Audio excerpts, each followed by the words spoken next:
तो आप लोग लगातार यहाँ पर आ रहे हैं, क्या उम्मीद है? और हमने देखा क्या सज्जाद गनी लोनवी साहब आए, तमाम लोग आए, तो कितनी नजरें हैं जम्मू कश्मीर? देखिए, सबसे पहली बात तो यह है कि बहुत सी ऐसी पॉलिटिकल पार्टीज हैं जिन्होंने पटिशन्स दायर नहीं किए हुए हैं लेकिन मुख्यमंत्री और सरकार बनाने के दावे कर रहे हैं।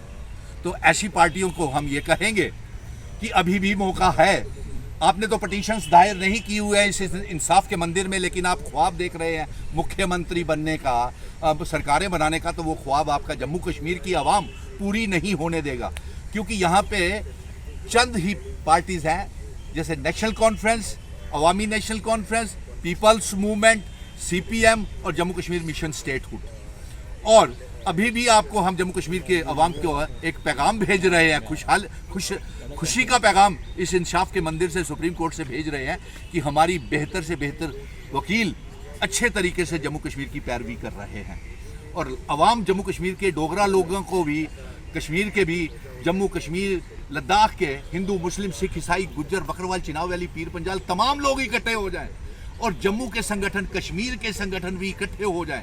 ये अगर सुनहरी मौका आपने इस इंसाफ के मंदिर से गवा दिया तो फिर हमें इंसाफ कहीं नहीं मिलेगा। और इसके साथ साथ मैं उन पॉलिटिकल पार्टीज को भी स्पेस देता हूं, मौका देता हूं कि अगर आपके पटिशनर्स यहां पे नहीं पहुंचे हैं तो आप जो पटिशनर्स हमारे हैं, हालांकि हमारे वकीलों को आपकी ज़रूरत नहीं होगी, लेकिन हम फिर भी आपको एक मौका देते हैं कि जो हमारे लीगल टीमें हैं उनके साथ अपने वकील साहिबान को जोड़ दें।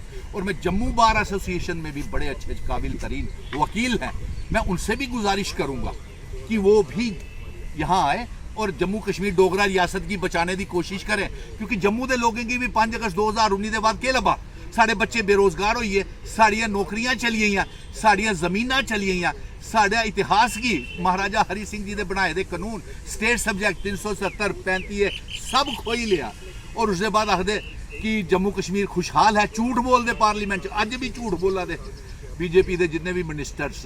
तो मैं लगा कि इकट्ठे हो जाओ, जम्मू के लोग इकट्ठे हो जाए, कश्मीर के लोग इकट्ठे हो जाएं, और एक मुबारकी पैगाम मैं यहाँ से सुप्रीम कोर्ट से भेज रहा हूँ कि वो दिन दूर नहीं जब इंसाफ हमसे दूर नहीं है, हमें यहाँ से इंसाफ मिलेगा। लेकिन इसके साथ साथ मैं जम्मू कश्मीर के लोग, नौजवान मेरी इस बात को सुन रहे हैं, वो इकट्ठे हो जाएं ताकि हम अपने बुजुर्गों की विरासत, Jammu Kashmir, Ladakh, PoK, Gilgit Baltistan, instrument of accession भी यहाँ पे डिस्कस हो रहा है। और आज ये भी वकील साहिबान और जो बेंच है सुप्रीम कोर्ट का, इसके ऊपर भी सुनवाई कर रहा था कि 370 अभी कॉन्स्टिट्यूशन में है, वो गायब नहीं, डिलीट नहीं हुआ है। ये डी ऑपरेशनलाइज जो है वो जम्मू कश्मीर में जबरन तरीके से लागू किया गया है, हमसे हमारे हकूक छीने गए हैं और इतनी खूबसूरत डोगरा रियासत को तोड़ करके मामूली सी यूनियन टेरिटरी में बदल दिया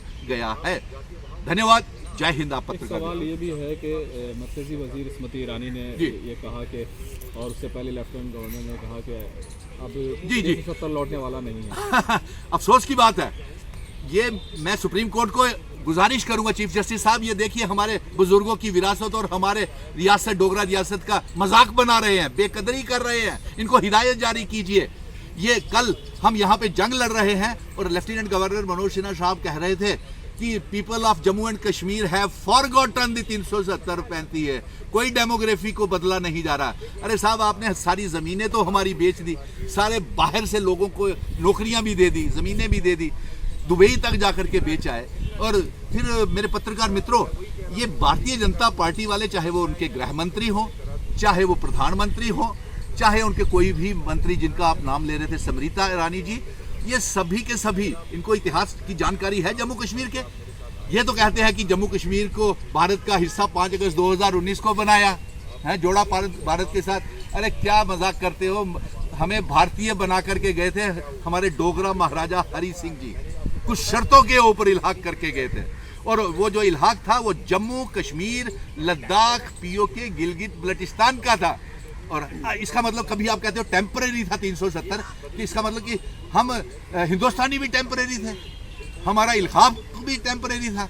तो अगर इल्हाक भी टेम्परेरी था, हिंदुस्तान के साथ हम हिंदुस्तानी थे ही नहीं। अरे टेम्परेरी की बात के ऊपर मुझे ये बात याद आई कि ये तोड़ना या 370 को बनाए रखना ये कॉन्स्टिट्यूएंट असेंबली का काम है। और यहाँ पे आके हमें वकीलों के और इस इंसाफ के मंदिर में बहुत सी बातें सीखने को मिली। यहाँ ये भी बात हुई कि ये टेम्परेरी था। अरे भाई, टेम्परेरी इसलिए था कि उस समय 370 जब ये लागू किया गया था तो कोई कॉन्स्टिट्यूएंट असेंबली नहीं थी, और ये कहा गया था कि जब ये कॉन्स्टिट्यूएंट असेंबली चाहेगी तो ये 370 स्टेट सब्जेक्ट इल्हाक की शर्तों को आगे कंटिन्यू करेगी, तो इसलिए टेम्परेरी। लेकिन उसके बाद 70 सालों में चुनी हुई सरकारों ने और किसी ने भी इसको छेड़ा तक नहीं। अगर छेड़ा और कमजोर किया तो कांग्रेस ने कमजोर किया। उन्होंने कहा घिसते घिसते घिस जाएगा, और आपने तो साबुन की चक्की की तरह घिसा दिया और मोदी जी ने आके तोड़ दिया। तो अब तो आप भी उतने ही गुनाहगार हैं जितनी भारतीय जनता पार्टी है। और लेकिन आपको भी मौका देते हैं। आपने भी कोई पिटीशन दायर नहीं किया। मैं राहुल गांधी जी से भी पूछूंगा, सोनिया गांधी जी से भी पूछूंगा, क्या आपने अपनी लीगल टीमें यहाँ भेजी हुई हैं? क्योंकि आपके तमाम कांग्रेसी तो ये मलाई खाने के लिए कह रहे हैं कि इंसाफ के मंदिर से 370 का इंसाफ मिलेगा। लेकिन आप बताएं कि आपका क्या स्टैंड है, कांग्रेस का क्या स्टैंड है? पीडीपी और अवामी नेशनल कॉन्फ्रेंस का तो खैर हमारे साथ यहाँ पे है। अब अपनी पार्टी का क्या स्टैंड है, आज़ाद का क्या स्टैंड है? अभी भी आपको एक मौका दे रहे हैं, आ जाइए। हमारे वकील यहाँ खड़े हैं, अपनी भी लीगल टीम्स भेज दीजिए, मिलकर के ये जंग लड़ेंगे। धन्यवाद, जय हिंद।